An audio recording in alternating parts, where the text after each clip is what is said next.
Okay, hope everybody's having a good Tuesday. I just decided to do a video on some loose odds and ends that I had laying around. I wanted to get captured on video, and then I can put things away here. You might see this number 3 in the background here. It's something I painted on a 5x7 canvas a long time ago.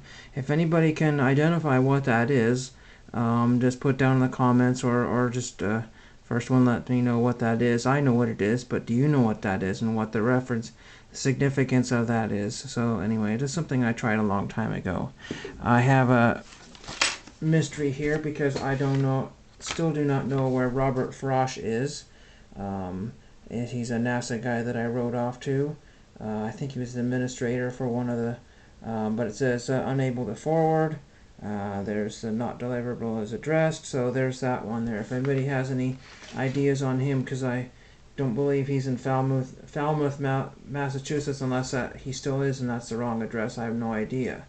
Then I was looking at my Star Wars cards the other day, and finding all kinds of interesting on-demand sets for sale, and some of them are dirt cheap on eBay after they've been sold out on Tops. And one of the reasons is because people are going for the hits. I guess there's some bonus cards like autographs, what have you, and then people get rid of the sets either in one card or but it's cool to get some of those that are low numbered sets. They're not numbered, but I mean, you look on Topps website and you can find out.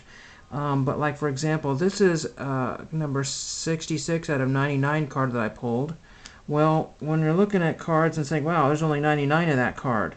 Well, you do 99 times 100 equals, and you got 9,900 cards. Well, then they've got the number to 50, then they got cards numbered to 299, and all kinds of stuff. And then you're looking at, wow, there's 50,000 different cards just in the numbered ones, minus the base, the autographs, and whatever else you have out there. So that's why you can find something like this for $4 or $5 instead of $50. I guess you could pay $50 if you wanted to.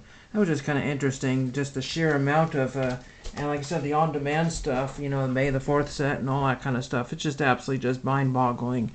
Then I have this autograph I picked up at a Goodwill before they closed, and it says good job on here, so somebody's congratulating somebody. It's on a Nike Mojo golf ball right here, and this is signed by, I have no idea. It looks like Doug Green or David Green or something like that. Anybody know anything about golf? Let me know who this may or may not be if you know. But it says good job, so somebody might have played with an amateur or whatever. I don't really know what this is all about, but this was gifted to somebody and they didn't keep it. So if anybody knows who this might be, Daryl, Dave, David, Doug. I found a Doug Green, I think, but I'm not sure if that's really him. But it's on a Nike Mojo golf ball, and I found that in Oregon, so that might have an Oregon significance. But no idea. Anybody let me know. What else do I have here? I was going through some dimes to see if I could work on my dime collection. And you see a blow-up of one right here. I can move it around and show you that it is really a dime that I actually have with my pluggable viewer here. And this is just a 1975 dime, just birth year coins that I just found out of a couple of rolls here. I didn't find anything special. I can show you, I can zoom in on a Mercury dime here, if I can. Oops, that's not one. Just an empty slot there. So we'll just move on to a 1917 Mercury dime here. It's not perfectly focused there, but you get the idea. And I don't have this set up to show the coins very well in an album. But you can get some really huge detail. You can see all the scratches, dings, dents, and this would be a great tool, as I mentioned before, for your PSA, SGC, Beckett type orders. And then you can see what you're really getting. You know, with silver, of course, you're paying by, you know, so the more worn, the cheaper it'll be because it'll be less, but more, you know, lighter weight. But anyway, and then of course I have some. Well, you don't know, but I have some Roosevelt dimes on the way. This is a cool album here. This is a Mercury Roosevelt dimes. Let's see if I can show that. Mercury Roosevelt dimes. And this goes up to like 1958. So it's an old album. I can't believe I paid more than $1 for this at the coin shop. They just gave away books. They just emptied them out, took the coins out, and gave away the books for really cheap. So that's really pretty awesome. I don't have any postcards to show off today. I didn't get any. I got a bunch yesterday. And I don't know, just going through things like everybody else is. Here's some stamps I tried to give to a NASA astronaut, and they gave them back to me because they didn't want them. What else do I have here? Going through my digital cameras again, weeding out a few more parts and pieces.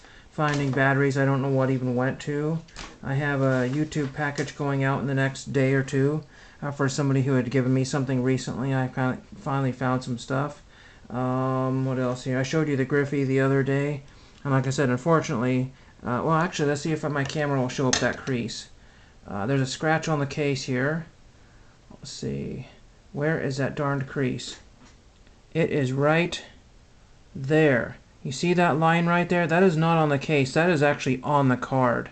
So, unfortunately, Mr. Griffey, you are not very valuable.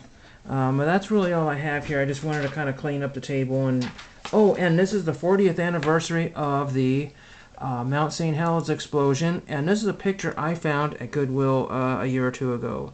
There's some rust spots on there, but who cares? Somebody went up a plane and had a bunch of these made up, or somebody took this picture.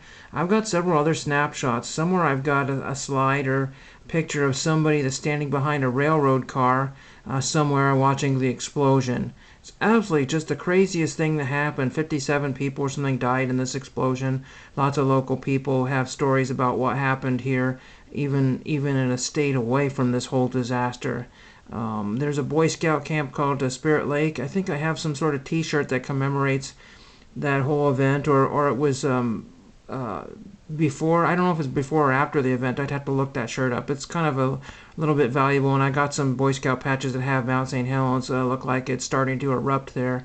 But a cool thing there, so just let me know if you know anything about those autographs or what have you, and I don't have anything else to show you, but so I will end on that, and thank you for watching.